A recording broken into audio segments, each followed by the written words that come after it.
आज जब supreme court ने क्लीन चिट दे दिया मोदी जी को और बाकी आरोपियों को, आपको कैसे महसूस हो रहा है? आप उस वक्त एक एमएलए थे। देखिए, सबसे पहले क्लीन चिट नहीं है, मैं इसके बारे में बाद में बात करूंगा।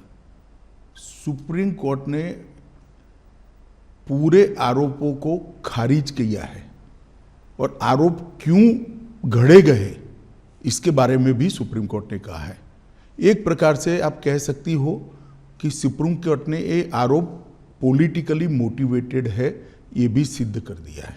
सुप्रीम कोर्ट के जजमेंट ने सिद्ध किया है। जहां तक कैसा लगा का सवाल है, 18-19 साल की लड़ाई, देश का इतना बड़ा नेता एक शब्द बोले बगैर सभी दुखों को भगवान शंकर के विषपान की तरह गले में उतारकर सहन कर कर लड़ता रहा और आज जब अंत में सत्य सोने की तरह बह रहा है, चमकता हुआ बह रहा है, तो आनंद ही होगा। मैंने बहुत नज़दीक से मोदी जी को इस दर्द को झेलते हुए देखा है, इस आरोपों को झेलते हुए देखा है, और सब कुछ सत्य होने के बावजूद भी क्योंकि न्यायिक प्रक्रिया चालू है, हम कुछ नहीं बोलेंगे। इस स्टैंड को कोई बहुत मजबूत मन का आदमी ही ये स्टैंड ले सकता है। ये अभी जो इंटरव्यू हम कर रहे हैं वो मैं 2003 में भी गुजरात के गृह मंत्री के नाते कर सकता था, पार्टी के अध्यक्ष के नाते भी कहता, क्योंकि परिस्थिति में कोई बदलाव नहीं है, फैक्ट था। परंतु संपूर्ण न्यायिक प्रक्रिया जब तक समाप्त नहीं हुई तब तक मोदी जी ने इसको प्रभावित करने के लिए कुछ नहीं कहा, चुपचाप उसको सहन करते रहे। मैंने आपसे भी पूछा ये सवाल, मैंने मोदी जी से भी पूछा, और आप दोनों यही कहते थे कि न्यायिक प्रक्रिया चालू है इसलिए मैं कुछ बोलूंगा नहीं। आपने भी यही कहा और मोदी जी ने भी यही कहा। 19 साल हो गए हैं, तो 19 साल में आप इधर उधर की बातें करते थे, पूरा आप डिटेल में नहीं जाते थे। अब आप क्या बता सकते हैं कि क्या हुआ उन दिनों में? सबसे पहले 19 साल के बाद सुप्रीम कोर्ट की खंडपीठ ने आज जो जजमेंट दिया है, उस जजमेंट से मोदी जी पर लगे हुए सारे गलत आरोप को खारिज कर दिया गया है। और ये भी कहा गया है कि कुछ लोगों ने उस आरोपों को पॉलिटिकली मोटिवेटेड तरीके से लगाया था, to keep the pot boiling कहा। हाँ, वेस्टेड इंटरेस्ट था। कौन थे वो आपके हिसाब से? नाम मैं बताता हूं बाद में। और तीसरा, इससे भारतीय जनता पार्टी की सरकार पर जो धब्बा लगा था वो भी धुला है। और मोदी जी जैसे वैश्विक नेता पर जो गलत आरोप लगाए थे, मैं मानता हूं कि लोकतंत्र के अंदर मोदी जी ने संविधान का सम्मान कैसे हो सकता है, इसका एक आदर्श उदाहरण सभी राजनीति में काम करने वालों लोगों के सामने करा। मोदी जी की भी पूछताछ हुई थी, किसी ने धरना प्रदर्शन नहीं करा था। देश भर से कार्यकर्ता आकर मोदी जी के समर्थन में सॉलिडारिटी के लिए खड़े नहीं हुए थे। हम कानून को कोऑपरेट किए थे, मेरी भी अरेस्ट हुई थी, कोई धरना प्रदर्शन नहीं करे थे। और जब सत्य इतनी लंबी लड़ाई के बाद बाहर आता है विजयी होकर, तो सोने से भी ज्यादा उसकी चमक होती है। और मुझे बहुत अच्छा लग रहा है कि आज जिन लोगों ने भी मोदी जी पर आरोप लगाए थे, अगर उनकी अंतरात्मा है तो उन्होंने मोदी जी की और भारतीय जनता पार्टी की क्षमा मांगनी चाहिए। सिर्फ आरोप लगे थे क्या? दंगे हुए तो थे ना? आरोप क्या था? दंगे मोटिवेटेड थे। दंगों में राज्य सरकार का हाथ था, दंगों में मुख्यमंत्री का हाथ था, यहां तक भी कह गए। आरोप यह था, दंगे से कौन इनकार कर रहा है? देश में दंगे कई जगह पे हुए हैं। तो क्या उन दिनों में आप भी थे वहां पर? तो उन दिनों में क्या पुलिस जो है, जो कहते हैं कि पुलिस कुछ कर नहीं पाई, जो कुछ ऑफिशियल्स थे वो they were not able to do much, और बहुत से लोग कहते हैं कि वहाँ पॉलिटिकल जो व्यू था, इस वजह से ना तो पॉलिटिकल ना तो ब्यूरोक्रेसी ना ही पुलिस इतना कर पाई रोकने के लिए, दंगे रोकने के लिए। देखिए, भारतीय जनता पार्टी की विरोधी राजनीतिक पार्टियां, कुछ आइडियोलॉजी के लिए राजनीति में आए हुए पत्रकार और कुछ एनजीओ ने मिलकर, ये त्रिकूट ने मिलकर ये आरोपों को इतना प्रचारित किया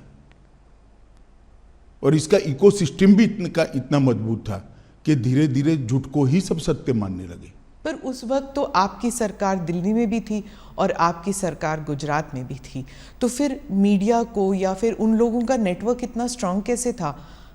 हमारी सरकार का कभी भी मीडिया के काम में इंटरफेरेंस का दखल ही मतलब हमारा एटीट्यूड ही नहीं है, ना उस वक्त करा था ना आज कर रहे हैं। परंतु उस वक्त जो इकोसिस्टम बनी थी, वो इकोसिस्टम ने एक झूठ के पुलिंदे को इतना हवा बनाकर जनता के सामने खड़ा कर दिया कि इसकी इन्फ्लुएंस में सभी लोग थे, शायद कोर्टें भी होगी। अगर सत्य था तो फिर एसआईटी की क्या जरूरत थी? एसआईटी में आज मैं आपको सत्य बताता हूं, एसआईटी का ऑर्डर कोर्ट का नहीं था। एक एनजीओ ने एसआईटी की मांग करी, कोर्ट ने फॉर सेक ऑफ आस्किंग हमारे लॉयर को पूछा, हमारे लॉयर ने कहा मुझे इंस्ट्रक्शन लेने पड़ेंगे। लंच आवर के बाद फिर से कोर्ट बैठी, हमारी सरकार ने कह दिया कि हमें कुछ छुपाना ही नहीं, तो एसआईटी बने, हमें क्या आपत्ति है। It was consented decision, Gujarat सरकार की रिकॉर्ड पर कंसेंट है। कोर्ट ने अपने जजमेंट में भी लिखा है कि एनजीओ की मांग थी, गुजरात सरकार ने कंसेंट दी है। हम बहस कर सकते थे, मगर क्यों करें, क्योंकि हमें कुछ छिपाना ही नहीं था। आज जब जजमेंट आया है तब तय हो गया है कि जजमेंट में लिखा हुआ नाम मैं बोलता हूं, एक पुलिस अफसर का नाम दिया है, एक एनजीओ का नाम दिया है और कुछ पॉलिटिकल एलिमेंट्स का नाम दिया है। ये तीनों ने मिलकर जजमेंट के अंदर ये स्पष्ट कर दिया है कि सनसनी खड़ी करने के लिए झूठ बातों को फैलाया गया, झूठ बातों को आगे बढ़ाया गया और झूठे सबूत गढ़े गए। एसआईटी को जो जब जवाब लिखवा रहे थे तब भी उनको मालूम था कि ये झूठा जवाब है, जिसको एसआईटी ने भी बाद में कोर्ट के सामने रखा कि ये झूठे जवाब थे और वो जानते थे कि झूठे। आज कोर्ट ने स्पष्ट कर दिया कि सरकार ने दंगा रोकने के लिए भरसक प्रयास किए। कोर्ट ने यह तय कर दिया कि मुख्यमंत्री ने बार बार शांति की अपील की थी। कोर्ट ने यह तय किया घटनाएं मतलब ट्रेन जलाने की घटना के बाद जो दंगे हुए वो सुनियोजित नहीं थे, स्वप्रेरित थे। ये भी कोर्ट ने आज जजमेंट में कह दिया और तहलका द्वारा किए गए स्ट्रिंग ऑपरेशन को भी कोर्ट ने खारिज कर दिया, क्योंकि इसका आगे पीछे का पूरा फुटेज जब आया तब मालूम पड़ा कि स्ट्रिंग ऑपरेशन पॉलिटिकली मोटिवेटेड है। सेना को बुलाया नहीं गया इतनी देर तक, 3 दिन नहीं बुलाया गया। आज सुप्रीम कोर्ट ने कहा देयर वाज नो डिले, लेकिन क्या सेना, अगर आप उस वक्त होम मिनिस्टर होते, गृह मंत्री होते, तो क्या आप सेना को बुलाते नहीं जल्दी? नहीं, जहाँ तक गुजरात सरकार का सवाल है, हमने कोई लेट लतीफ़ी नहीं करी थी। जिस दिन गुजरात बंद का ऐलान हुआ उसी दोपहर को हमने सेना को बुला लिया था। सेना को पहुंचने में थोड़ा समय लगता है। आप हमारा हिसाब मांगती है, मांगना भी चाहिए, मुझे जवाब भी देना चाहिए, परंतु मैं क्लियर कर दूं, जहां तक गुजरात सरकार का सवाल है, 1 दिन की भी देरी नहीं की है। रिकॉर्ड बहुत स्पष्ट है, कोर्ट ने भी इसको अप्रिशिएट किया है। परंतु दिल्ली में सेना का मुख्यालय है, दिल्ली में इतनी सेना है, जब इतने सारे सिख भाइयों बहनों को मार दिया, 3 दिन तक कुछ नहीं हुआ। कितनी एसआईटी बनी? हमारी सरकार आने के बाद एसआईटी बनी। कितनी अरेस्ट हुई? इतने सालों तक सिख नरसंहार में विपक्ष की सरकारें रही, कभी अरेस्ट नहीं हुई, और वो लोग हम पर आरोप लगा रहे हैं पार्शियलिटी के। आप और मोदी जी दोनों कहते हैं कि इट वाज अ टैक्टिक या फिर कह दीजिए कंस्पिरेसी कि गुजरात को एक बुरा नाम देने के लिए कि ये एक दंगाई प्रदेश है और बीजेपी जो है एक दंगाई पार्टी है, और गुजरात 2002 के बाद वो टैग लग गया। क्या आप मानते? मैं और मोदी जी नहीं कहते, भारतीय जनता पार्टी नहीं कहते कि हम पर टैग लगाने का झूठा प्रयास किया। अब सुप्रीम कोर्ट भी कहती है कि झूठा टैग लगाने का प्रयास किया। आप लोकतंत्र में संविधान को भी नहीं मानेंगे, सुप्रीम कोर्ट को भी नहीं मांगेंगे। पॉलिटिकल स्टेटमेंट सच्चे या सुप्रीम कोर्ट का सब एविडेंस एप्रिशिएट कर कर लिया गया फैसला सच्चा, ये देश की जनता ने तय करना पड़ेगा, आप जैसे पत्रकारों ने भी तय करना पड़ेगा।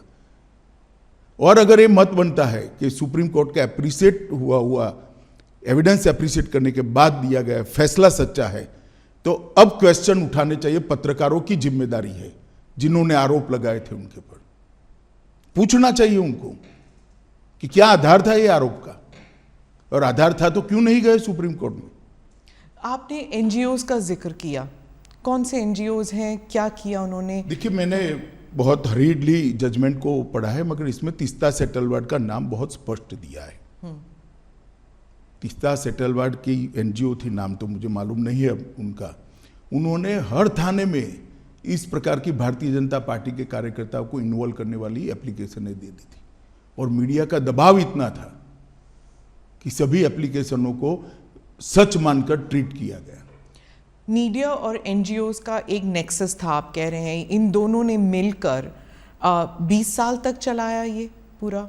नहीं ना, 20 साल नहीं चला, 2002 और 2022। स्मिता बहन, सबसे बड़ी बात तो जनादेश होता है, और जनता सब देखती है। 130 करोड़ लोगों के 260 करोड़ आंख होती है, 260 करोड़ कान होते हैं, सब देखती है, सब सुनती है। हम कभी चुनाव नहीं हारे। जनमानस ने, जनता ने कभी भी ये आरोप को स्वीकारा नहीं।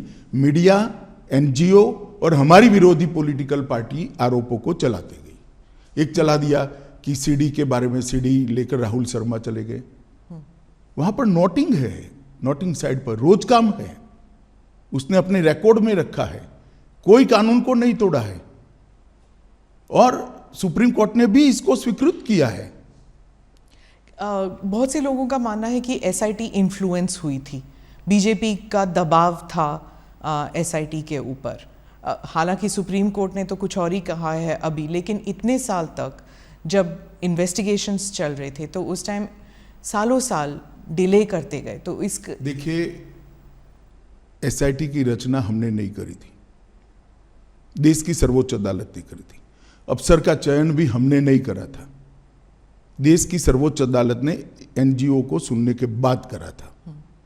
और जो अफसर रखे गए थे वो भारतीय जनता पार्टी के रूल स्टेट से नहीं लिए गए थे, सेंट्रल गवर्नमेंट के लिए गए थे, और तब तक सेंट्रल गवर्नमेंट बदल चुकी थी, यूपीए की आ चुकी थी। तो एसआईटी इन्फ्लुएंस नहीं हुई थी, जरा भी इन्फ्लुएंस नहीं। और कोर्ट मॉनिटरिंग केस था, कैसे इन्फ्लुएंस होती? इतने महंगे महंगे लॉयर एनजीओ की ओर से अपीयर होते थे।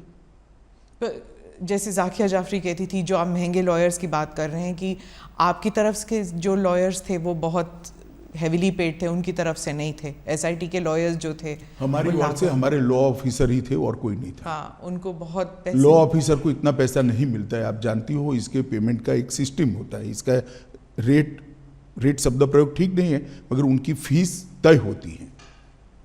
और कई सारे इतने गलत बातें कि फायरिंग में सिर्फ मुसलमान मारे गए, कोर्ट ने आज ये भी नकार दिया कि ऐसा नहीं हुआ है। फायरिंग में मुसलमान नहीं मारे गए, लेकिन दंगों में तो मुसलमान मारे गए ना। देखिए स्मिता जी, एक बात आप समझ कर चलिए, जिस तरह से 60 लोगों को जिंदा जला दिया था, उसका समाज में आक्रोश था। और जब तक दंगे नहीं हुए तब तक किसी ने इसका क्रिटिसिज्म भी नहीं किया, accept Bharatiya Janata party. Congress party का एक भी स्टेटमेंट, पार्लियामेंट चल रही थी उस दिन, किसी ने दुख भी व्यक्त नहीं किया। कि 60 लोगों को जिंदा जलाने की घटना का आप भर्त्सना भी नहीं करोगे, निंदा भी नहीं करोगे? इतनी बड़ी वोट बैंक पॉलिटिक्स होगी। आज सुप्रीम कोर्ट ने यह भी कह दिया कि जाकिया जाफरी किसी और के निर्देशन पर काम करती थी। कई सारे विक्टिम्स का एफिडेविट एनजीओ ने साइन कर दिए, विक्टिम को मालूम ही नहीं है। आपके हिसाब से किसने किया, क्यों किया जाकिया जाफरी के? सब जानते हैं ना कि तीस्ता सेतलवाड जी की एनजीओ ये सब कर रही थी, केवल और केवल। और उस वक्त जो यूपीए की सरकार आई उसने ढेर सारी मदद करी है तीस्ता सेतलवाड की एनजीओ को, ढेर सारी मदद करी है, सबको मालूम है, पूरे लुटियन दिल्ली को मालूम है। गुजरात में तो आपकी सरकार थी इतने समय। गुजरात में हमारी सरकार थी, मगर जो एनजीओ थो उसको भारत सरकार ने मदद करी है, सब जानते हैं। और केवल मोदी जी को टारगेट बनाकर ये सब किया गया, उनकी छवि को हानि पहुंचाने के लिए किया गया, उनको दंगों के केस में उनकी लिप्तता बनाने के लिए किया है। मगर सत्य को कुछ नहीं होता है। ये लंबी लड़ाई मोदी जी ने बहुत धैर्यपूर्वक सारी वेदनाओं को, वो विष को हजम करते हुए लड़े, और आज चमकते सूर्य की तरह सत्य बाहर आया है। मोदी जी जीत कर बाहर आए हैं। भारतीय जनता पार्टी के दंगों का कोई आरोप नहीं रहता। और मैं पूछना चाहता हूं, जो हम पर लगाते हैं, उनके शासन जहां जहां रहे हैं वहां दंगे नहीं हुए हैं क्या? उत्तर प्रदेश का वो इतिहास उठाकर देख लीजिए। पर कभी लेबल नहीं लगा किसी पर। लेबल लगाया नहीं आप लोगों ने, लेबल हमने थोड़ी ना लगाया है, लेबल फैक्ट के आधार पर थोड़ी ना लगा है। आप भी नहीं लगा पाए एज अ पॉलिटिकल पार्टी? हम करते ही नहीं, हम करना भी नहीं चाहते। हम क्यों किसी पर लगाए लेबल? दंगों का पॉलिटिकल उपयोग करना ही नहीं चाहिए। गुजरात में जब भी इन्वेस्टमेंट समिट होता था, हर अखबारों में दंगों पर आर्टिकल आ जाते थे। 10 साल तक, 12 साल तक कंटिन्यूअस आए। मोदी जी जब भी विदेश जाते थे, उनको एम्ब्रेस करने के लिए विदेश के अखबारों में आर्टिकल छपाए गए। एक व्यक्ति को परेशान करने के लिए कैसा हो सकता है? मुझे तो लगता है आप जैसे व्यक्तियों ने थीसिस लिखना चाहिए कि वीसीएट कैंपेन कैसा होता है। ये कैंपेन चलाने वालों से सीखिए। तो इसलिए सुप्रीम कोर्ट का ये वर्डिक्ट इतना अहम क्यों है पार्टी के लिए और मोदी जी के लिए? मतलब आप जब इतिहास लिखेंगे आपकी पार्टी के लिए, तो 20 साल बाद, क्योंकि आज का जो युवा है वो तो जानता भी नहीं शायद 2002 में हुआ क्या, क्योंकि ये 20 साल पुरानी बात है। तो आज के युवा जब ये देखेंगे तो उस दिन क्या हुआ, उन 3 दिनों में क्या हुआ? क्या आपको अब कोई रिग्रेट्स हैं? और अब आप क्या देखते हैं इस सुप्रीम कोर्ट के वर्डिक्ट को? पहले एक बात समझ लीजिए, आज का युवा नहीं जानता है ऐसा आप कह सकते हो। इतिहास हजारों साल जिंदा रहता है, और झूठे आरोप जो होते हैं उसका निरसन न्यायालय के माध्यम से होना बहुत जरूरी है। और इसलिए लंबी लड़ाई, 18-19 साल लंबी लड़ाई मोदी जी भी लड़े हैं और सत्य ढूंढने वाले लोग भी लड़े हैं, और आज विजयी होकर बाहर आए। क्या इसलिए ये लड़ाई जरूरी थी? मतलब कि आप इतिहास जब लिख रहे हैं अपनी इतिहास पार्टी लिखने के लिए नहीं, किसी भी झूठ के सामने लड़ाई करना निहायत जरूरी होता है। किसी भी अपप्रचार के सामने उसको एक्सपोज करना बहुत जरूरी होता है। इतिहास तो अपने आप बनते रहते हैं। 2 बार 2/3 बहुमत से जीतना ही इतिहास है। देश में जीएसटी डाल देना भी इतिहास है। देश के अंदर सीडीएस बनाना भी इतिहास है। देश के पहली बार सर्जिकल स्ट्राइक करना भी इतिहास है। पहली बार एयर स्ट्राइक करना भी इतिहास है।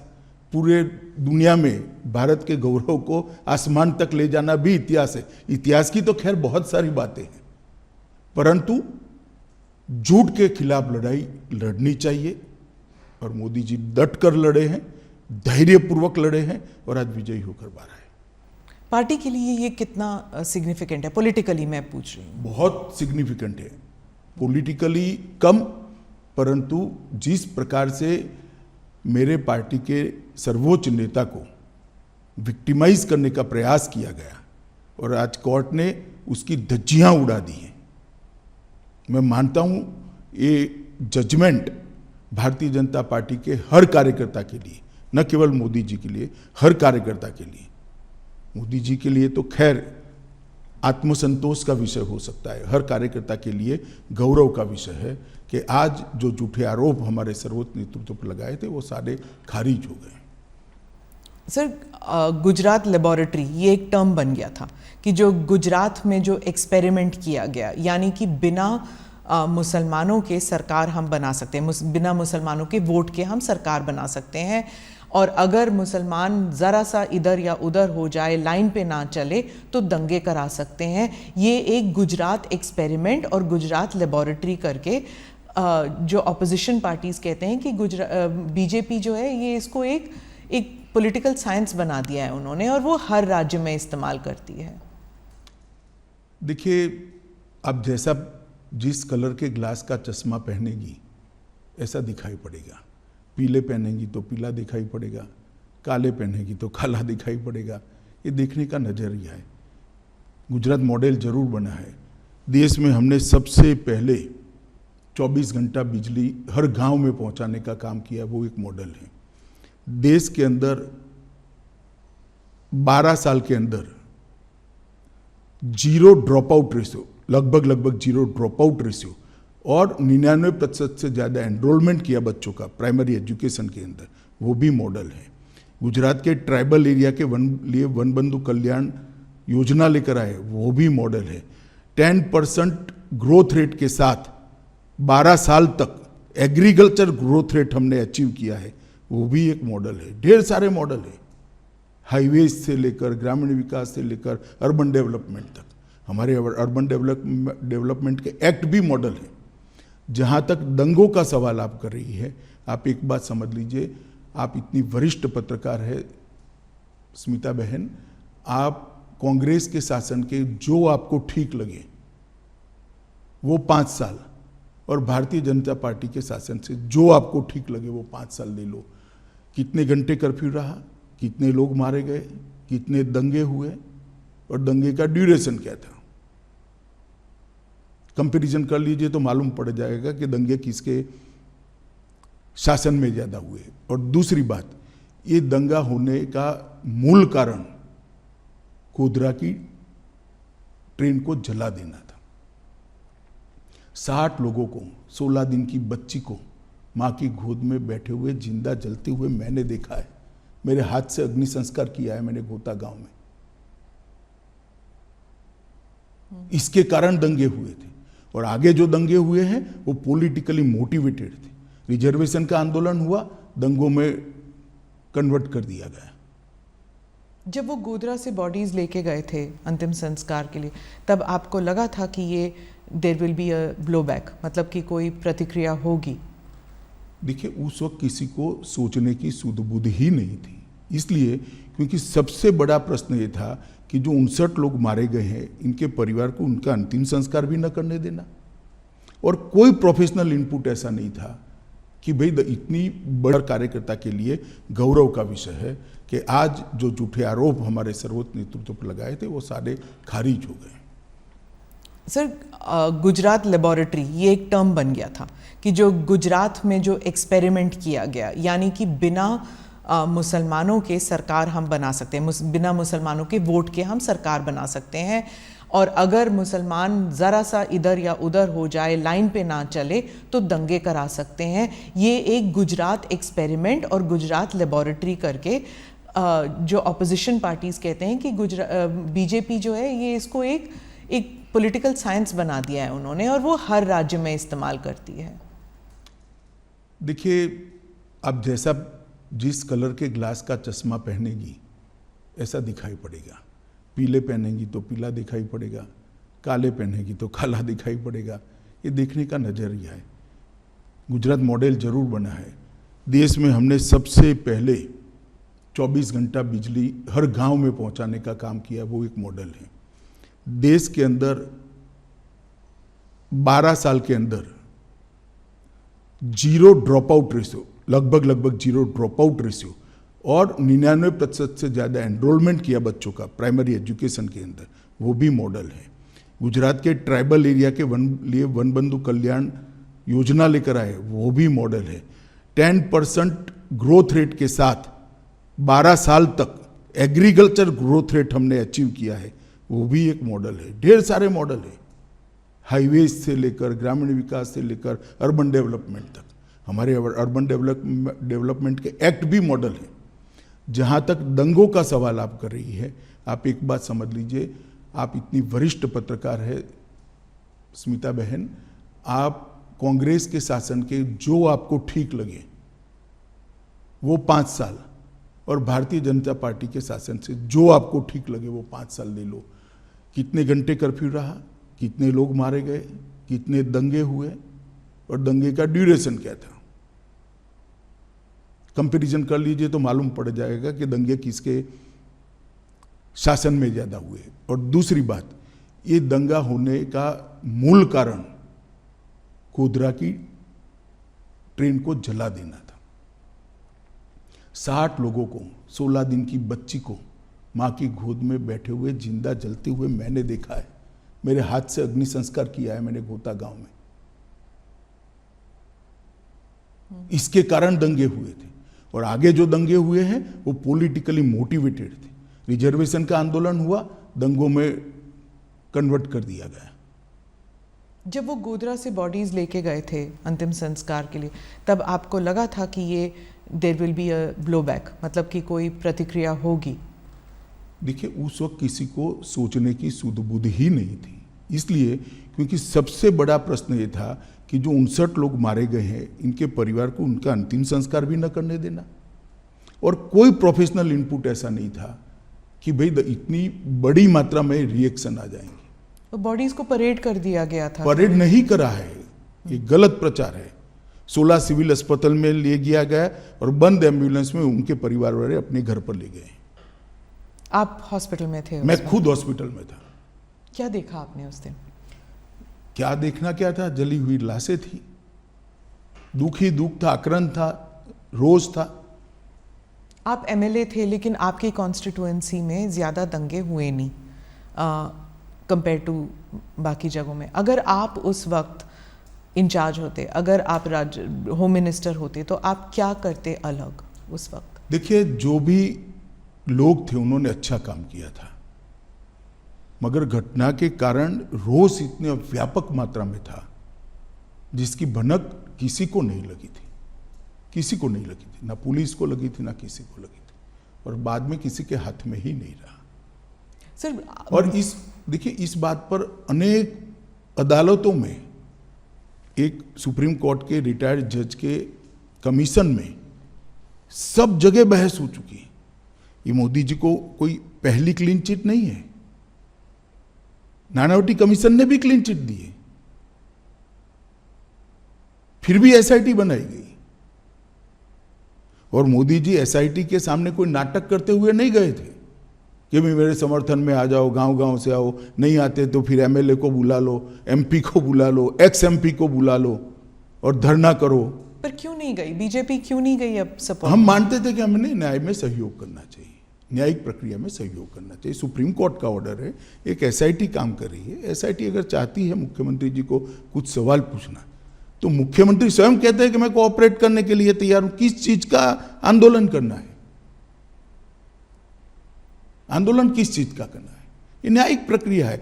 हमारे यहाँ कोई भी व्यक्ति न्याय की परिधि से बाहर नहीं है। नहीं, दैट आई एग्री, लेकिन आप खुद कह रहे हैं कि विक्टिमाइजेशन हो रही थी। मतलब आपको आपके खिलाफ जो चल रहा था उस टाइम, मीडिया ट्रायल या एनजीओ, उसके खिलाफ आंदोलन, क्या वो जस्टिफाइड नहीं था? देखिए, ट्रायल के खिलाफ, कोई भी न्यायिक प्रक्रिया के खिलाफ आंदोलन जस्टिफाइड नहीं होता है, क्योंकि हमारा व्यू था वो व्यू सही तभी माना जाएगा जब न्याय की अदालत उस पर थप्पा मारी, मुझे जेल में डाल दिया। तो मैं तो कहता ही था मैं निर्दोष था, परंतु जब न्याय की अदालत ने कहा कि मुझ पर गलत केस किया गया, मुझे फंसाने के लिए पॉलिटिकली मोटिवेटेड साजिश थी सीबीआई की, तब इस पर थप्पा लगता है। मेरे कहने से कुछ नहीं होता। उस वक्त लगा आपको कि पार्टी आपके साथ नहीं है? जरा भी नहीं लगा, पार्टी मेरे साथ ही थी। और आपको उस वक्त लगा कि ये पॉलिटिकल वेंडेटा है कि आपको जेल में डाल दिया? मैं तो भाग्य मानता हूं। क्यों? मैं भाग्य में मानता हूं। और मेरा तो जिन्होंने भी किया भला ही किया है। तो ये आप समझते हैं कि आपकी भलाई में हुआ? कैसे? नहीं, जो हुआ भले के लिए हुआ, बाद में परिणाम अच्छे आए।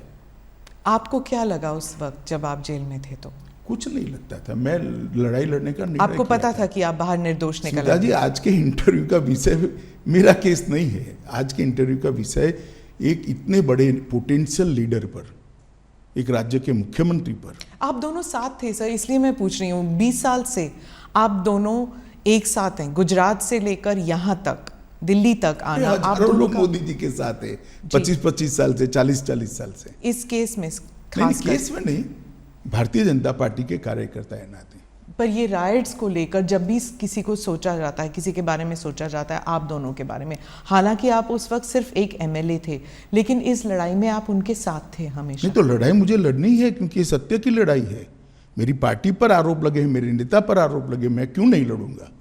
पर ऑपोजिशन हमेशा कहती है कि दंगे आप करने देते हैं, जब तक लोग डेथ टोल नहीं हो जाता तब तक आप दंगे करने देते, क्योंकि इससे पॉलिटिकल फायदा होता है, पोलराइजेशन। सीता बहन, आप भी वही कर रही हो जो 2003 में मीडिया ने किया था।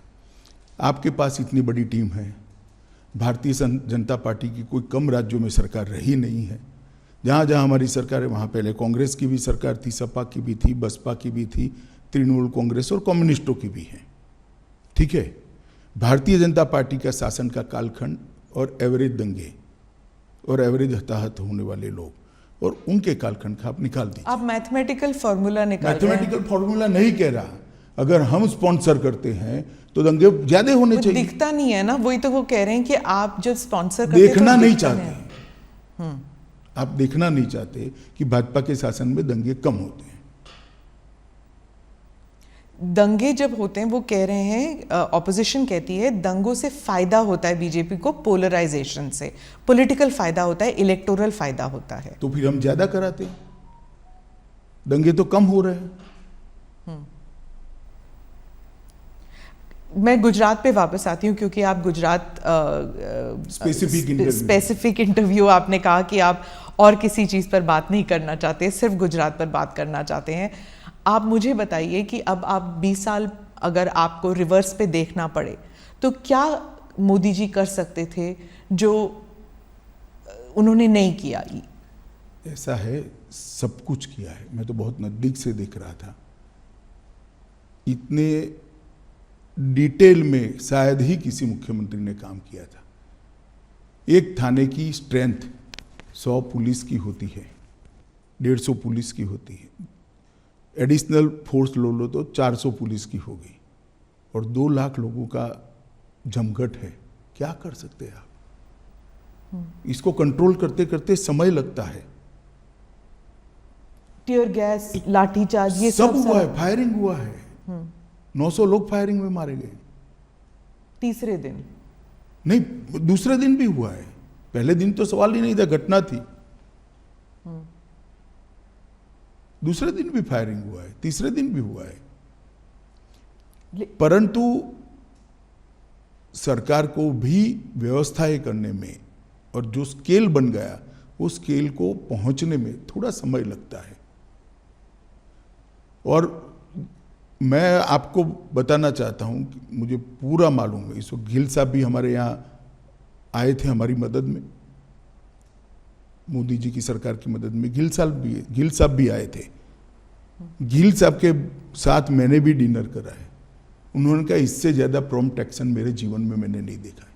और उन्होंने पंजाब एक्शन देखा हुआ था। हाँ, कि इससे ज़्यादा न्यूट्रल और प्रॉम्प्ट, 2 शब्द प्रयोग थे, न्यूट्रल और प्रॉम्प्ट एक्शन मैंने मेरे जीवन में पुलिस की करियर में नहीं देखा है। फिर भी आरोप लगाए, गिल पर ही लगा दिए आरोप। अब जो पिटिशनर्स हैं वो कह रहे हैं उन्हें न्याय नहीं मिला सुप्रीम कोर्ट के, जाकिर जाफरी, क्या उन्हें न्याय मिला है? आपको क्या लगता है? मैं निश्चित रूप से मानता हूं एक ही जजमेंट सेशन कोर्ट में आया, इसके खिलाफ आपने हाई कोर्ट में अपील की, हाई कोर्ट ने कड़ाई से, सेशन कोर्ट से ज़्यादा कड़ाई से कहा, इसके खिलाफ आपने सुप्रीम कोर्ट में अपील करी, सुप्रीम कोर्ट ने इससे भी कड़ाई से करा, फिर भी आप स्वीकार नहीं करते हो तो क्या कर सकते हैं। और दूसरा, डेट जिसने जिसने ली है इसका रिकॉर्ड न्याय की अदालतों में पड़ा हुआ है, देख लेना चाहिए जिसको भी इंटरेस्ट है उसने। हर बार एनजीओ ने डेट ली है। लंबा खींचना लंबा खींचना लंबा खींचना, इश्यू को पेंडिंग रखना। क्यों? क्योंकि मोदी जी पर आरोप लगता रहे। तो जस्टिस वो नहीं चाहते थे, वो पॉलिटिकल वेंडेटा चाहते थे, क्या ये कह रहे हैं आप? पॉलिटिकल गेन चाहते थे। पॉलिटिकल, मैं जाकिया जी की बात नहीं कर रहा, जो एनजीओ साथ में लगे थे, जो पॉलिटिकल पार्टियां एनजीओ को फंडिंग कर रही थी और जो मीडिया के ग्रुप एनजीओ को प्रसिद्धि दे रहे थे, वो लोग। सर मुझे बताइए कि 2002 के बाद और इस न्यायिक प्रक्रिया के बाद क्या लेसन्स हैं? क्योंकि मंथन तो होता है आपकी पार्टी में और गवर्नमेंट में भी, सरकार में भी, तो क्या लेसन्स आप सीख चुके हैं इससे, क्या कि ऐसे अब कभी ना हो? ढेर सारे सुझाव आए हैं। वो सारे सुझाव मैं ही गृह मंत्री था, मोदी जी ही मुख्यमंत्री थे। गुजरात पुलिस ने अपनी कार्यपद्धति के अंदर इनकॉर्पोरेट कर दिए गए हैं। ट्रेनिंग मॉड्यूल भी बदले गए हैं। सूचना प्राप्त करने की पद्धति को भी बदला गया है। सूचना का ग्रेडेशन करने की नई सिस्टम इवॉल्व कर दी गई है और सूचना ग्रेडेशन करने के बाद इसके अनुरूप एक्शन क्या होंगे, इसकी भी एक एसओपी बनाई गई है।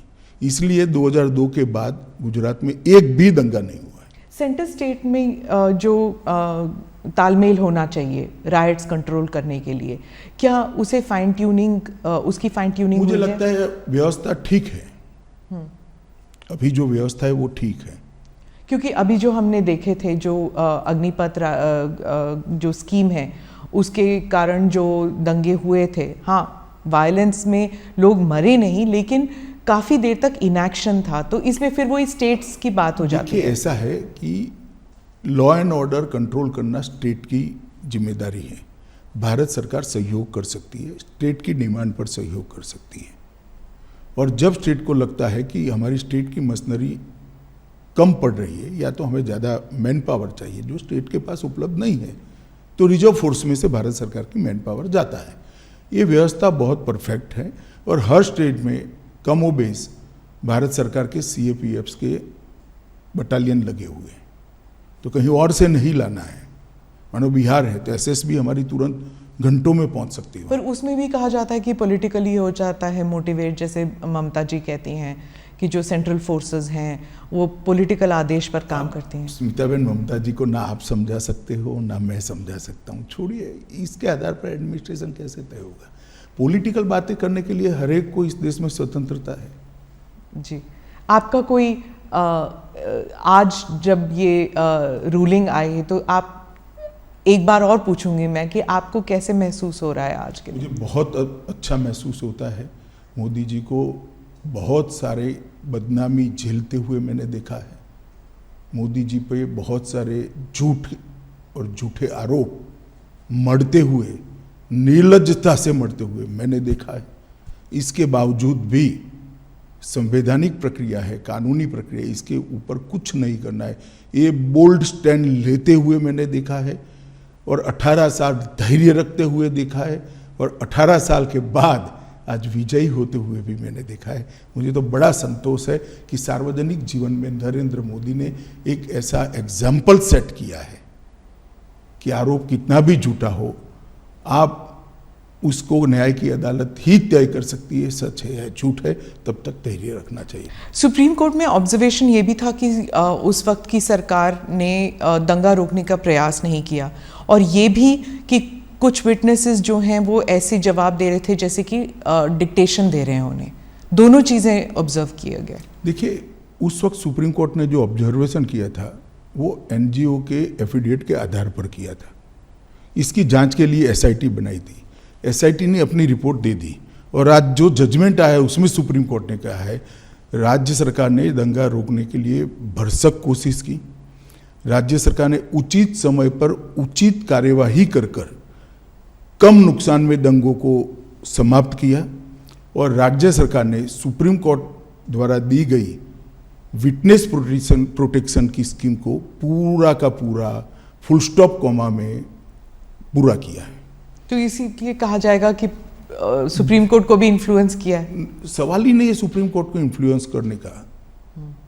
आप आरोप लगाने के लिए तो कोई भी कुछ भी लगा सकता है, परंतु आप जजमेंट पढ़ेगी, मेरे हिसाब से 300 से ज़्यादा पेज का जजमेंट है, और हर आरोप को सुप्रीम कोर्ट ने गोलमोल नहीं किया है, डील किया है, किस आधार पर ये करा है। सामने से श्री कपिल सिब्बल ने बहुत सारे आर्ग्यूमेंट्स किए हैं, ऐसा नहीं है। ये इतने सालों से लड़ा जाने वाला केस है, सुप्रीम कोर्ट में 7 साल तक केस चला है, और हर बार पूरे पूरे दिन सुनवाइयां हुई है। ये तीनों बातों को सुप्रीम कोर्ट ने स्पष्ट किया है कि राज्य सरकार ने भरसक कोशिश की, उचित समय पर उचित निर्णय लेकर इसको कम नुकसान में दंगों को समाप्त करा, और जो विटनेस प्रोटेक्शन स्कीम राज्य सरकार ने सुप्रीम कोर्ट के सामने रखी थी, सुप्रीम कोर्ट ने थोड़े बहुत अमेंडमेंट कर अप्रूव करी थी, इसको फुल स्टॉप कॉमा में स्पिरिट के साथ लागू किया है। और मोदी जी के लिए भी कहा कि मोदी जी ने बार बार दंगा रोकने के लिए मीटिंगें भी करी, अपीलें भी करी, सार्वजनिक अपीलें भी करी, और स्थान पर भी गए। ये सभी चीज़ों को आज सुप्रीम कोर्ट ने नोट किया है। तो मैं मानता हूं कि एक भी आरोप जो एनजीओ ने लगा था वो टीका नहीं है। मोदी जी बिल्कुल कोई आरोप के बगैर पूरी बात से आज सुप्रीम कोर्ट के जजमेंट से बाहर आए हैं, और आज सत्य का विजय हुआ है। मीडिया और एनजीओज, इन दोनों के ऊपर सुप्रीम कोर्ट ने भी कहा है। आप एक बार अगर आप कहें कि आप what do you think should be the role, और क्या रोल मीडिया ने नेगेटिव पॉजिटिव, एनजीओज ने नेगेटिव पॉजिटिव क्या किया? नहीं, त्रिकूट है, सिर्फ मीडिया और एनजीओ नहीं है। पॉलिटिकल पार्टियां भी जो एनजीओ को नर्स करती है वो भी है, आप इसको मत छोड़िए। तो आप व्हाट डू यू थिंक कि क्या इससे कोई लर्निंग लेसन्स मिलेंगे? मैं तो मानता हूं ये देखकर सबने आत्मचिंतन करना चाहिए।